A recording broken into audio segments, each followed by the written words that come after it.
Melchior, Gaspard, Balthazar, les trois rois mages venus d'Orient qui firent un long voyage, guidés par une étoile, apportant des cadeaux à l'enfant qui venait de naître, des cadeaux odorants, des cadeaux précieux.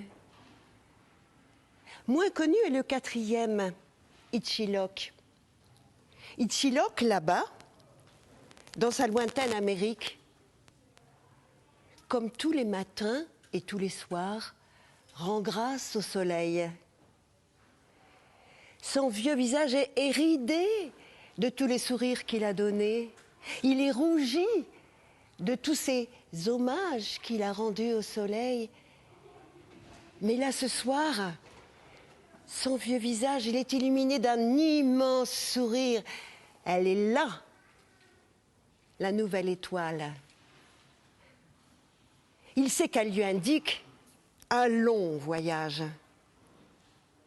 Alors il redescend de sa montagne, va jusqu'à son tipi et prend les cadeaux qu'il veut offrir à l'enfant.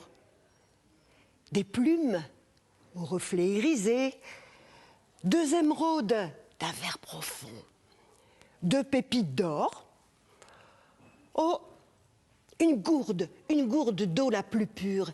Et puis, tiens, cette petite branche qui a une drôle de pomme de pin. Il met tout ça dans son baluchon et il prend la route, elle sera longue. Vallée, montagne, ruisseau, vallée, montagne, ruisseau. Il marche. Le voilà dans une forêt fraîche, pleine de bruit de la vie. Il a ralenti son pas, mais le ralentit encore parce que un silence soudain, un bruissement d'air, un rugissement rauque. C'est un puma qui est là, qui lui barre la route. Tu n'es pas bien gras, homme, mais tu nourriras mes petits. Je suis seule à chasser pour eux.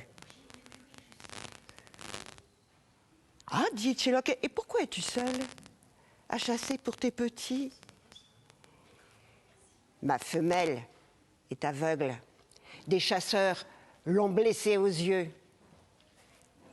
Ah, conduis-moi auprès d'elle, dit simplement Ichilok. Et simplement, le puma le guide jusqu'à la tanière. Là, devant la tanière, la pauvre bête est affalée. Elle gronde doucement pour calmer ses petits qui l'escaladent, qui la harcèlent, qui... Ah, soupire Ichilok, le temps que je m'occupe de toi, l'enfant aura grandi. Mais je ne peux pas te laisser comme ça. Alors il farfouille dans sa besace et puis il sort les 2 émeraudes. Regarde-moi, je suis mage. La pauvre bête lève la tête. Et Ichilok place les 2 émeraudes. Le puma tourne la tête à droite, à gauche, se met sur ses pattes et rugit de joie, elle y voit. Et Ichilok reprend sa route. Heureux, il chante à pleine voix. Nai, nai, nai, piki, nai, shawa. Nai, nai, nai, piki, nai, shawa. Reprend une petite voix. Oh, tu chantes bien, l'oiseau. Montre-toi. Non, je suis laid et je vole très mal, dit un pauvre perroquet. Je me suis approché trop près du village, des enfants cruels m'ont pris mes plus belles plumes. Oh, c'est cela, dit Ichilok. Bon, le temps que je m'occupe de toi, l'enfant aura grandi, mais je ne peux pas te laisser comme ça. Approche. Je suis mage. Il cherche dans sa besace, on sort les plumes irisées qu'il place, l'une après l'autre. L'oiseau frémit un peu, il volette, et puis dans un vol extasié tourne autour de sa tête. Et il accompagne Ichilok un moment, et Ichilok continue montagne, rivière, vallée, montagne, rivière, vallée. Ah, enfin, la mer, l'étoile lui dit qu'il doit la traverser. Alors, il cherche un bateau, s'arrange avec le capitaine, monte à bord et le voyage commence. Un long voyage, vague, écume, vent, vague, écume, vent, mouettes et goélands. La terre approche. Elle est au loin. Ichilok la voit. Il s'en approche assez vite, il y a beaucoup de vent. Des gémissements, des plaintes. Tout cela, c'est un homme, un passager clandestin, caché là sous un canot. Il est mourant, il a soif, il est épuisé. Alors Ichilok cherche dans sa besace et sort sa gourde d'eau la plus pure. Il fait boire l'homme qui ouvre les yeux,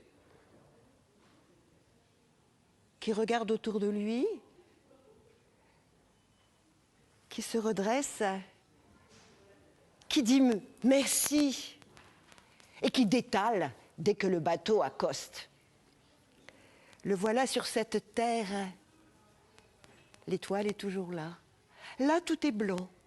La poussière, la lumière, les maisons, Ichilok est arrivé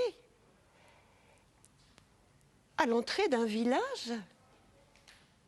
Une vieille femme est là, affalée dans la poussière. Elle sanglote, la tête sous son voile noir. « Je suis vieille, je n'ose plus me montrer. » Le temps que je m'occupe de toi, l'enfant aura vraiment grandi.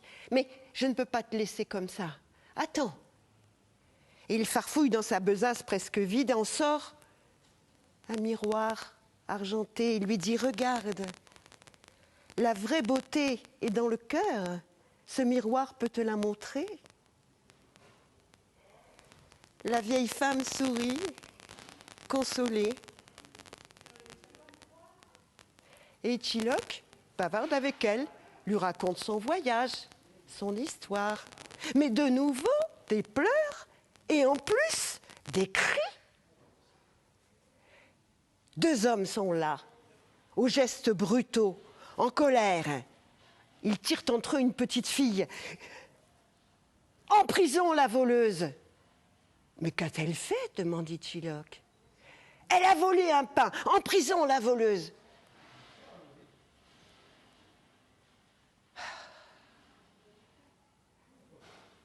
La besace est presque vide.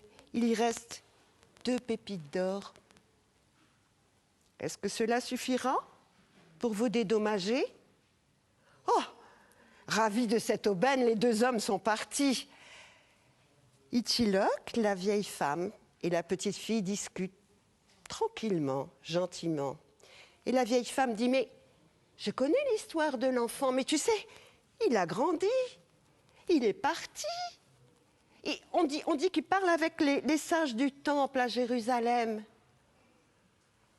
Oh, Ichilok est accablé, j'ai échoué. Non, lui dit la vieille femme, l'étoile t'a guidé pour ce que tu as fait. Tu as aidé tous ceux que tu trouvais sur ton chemin. Tu leur as donné ce dont ils avaient besoin. Continue, Ichilok. Oui. Ichilok reprend sa route. Le voilà sur sa terre, au bout d'un long voyage. Dans sa besace, il n'y a plus qu'une branche avec une drôle de petite pomme de pin. Alors il la regarde et puis il la plante là dans son sol. Et depuis, on dit que le maïs a nourri bien des hommes et bien des bêtes. Ichilok continue son chemin. Peut-être le rencontrerons-nous un jour.